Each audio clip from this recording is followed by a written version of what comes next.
Here's the R100. Okay, we have what is my favourite car in Duncan's collection. And also, I get a little bit excited about these cars. My favourite automobile ever made in the history of automobiles. Mazda R100. The greatest thing ever. That's pretty much it for me. It's just, I'm biased. Coupe or sedan? I'm partial to the SS Familiar sedan and the coupe. It doesn't matter. If it's an R100, it's my thing. So tell us about this one. Where'd you pick this one up? I bought this just outside of Toronto. How did you even do it without losing your mind? Mate, so the story for this car was there was an R100 posted online on Kijiji, which is the same as our Gumtree. Yeah.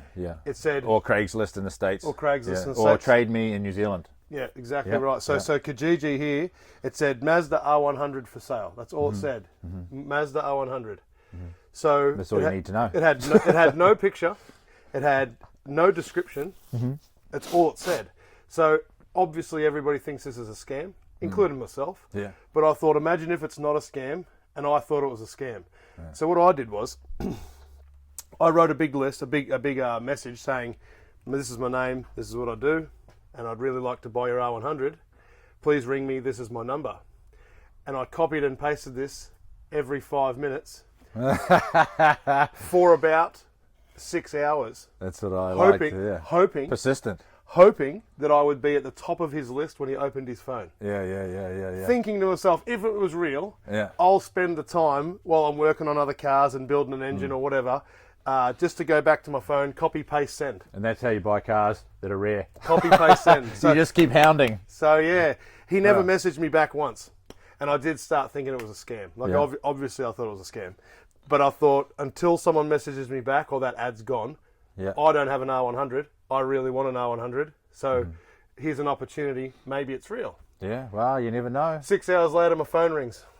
This is so-and-so. I have a Mazda R100 for sale. Some of the old boys are pretty casual when it comes to selling their old cars, right? And he says, you're at the top of the list. Yeah, because you've been... I called you so you'll piss off. Yeah. That's because you've been outing me. That's right. It's just amazing. And then you never settled until you got the car on the trailer, right? I said, I'll take it. How much do you want? He didn't have a price or anything. Yeah. He told me the price. I said, I'll take it. I won't negotiate or anything. Just make sure. I'll be there tomorrow. I'll be there yesterday. No, yeah. I left the second he said you can have it. Yeah. So I got my ute, got my trailer, and off I was gone. So it was about 2.5 hours from here. And I showed up. I remember you calling me and you said, are you sitting down? This was sitting... with your seatbelt on. So this car... Look at that power plant. Right? That's just all horsepower. Top mount starter. 10A. 10A twin dizzy. Yep, single port exhaust, the R100. Man. The original owner of this was an Air Canada pilot. And he bought the R100 new because it was the only car he'd ever seen that looked like a aeroplane cockpit with the dash. Well, that's when you get into the interior of these cars. There's nothing better, man. It looks like you're sitting in a cockpit. Yeah, so when he passed away, it went to the wife. When she passed away, it went to the son. And when the son passed away, it went to his best mate. And his best mate had a lot of Chevys. He was into Chevys and trucks and like Camaros and that. And when he got this, he's like, I don't want this. Well, I noticed that the 10A is still in it. I think that's because if you took it out and put something in, we probably couldn't be friends anymore. I'm not going to change this one. I promise. Because this has to stay like this.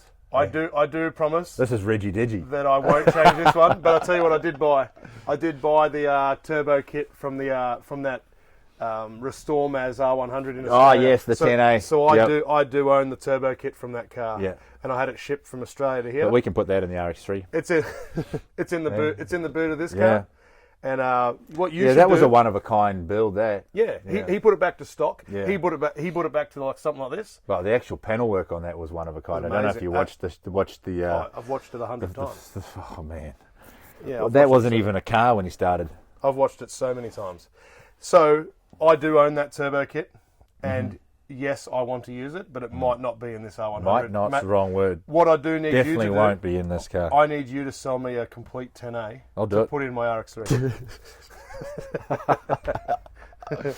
This car, so one family owned.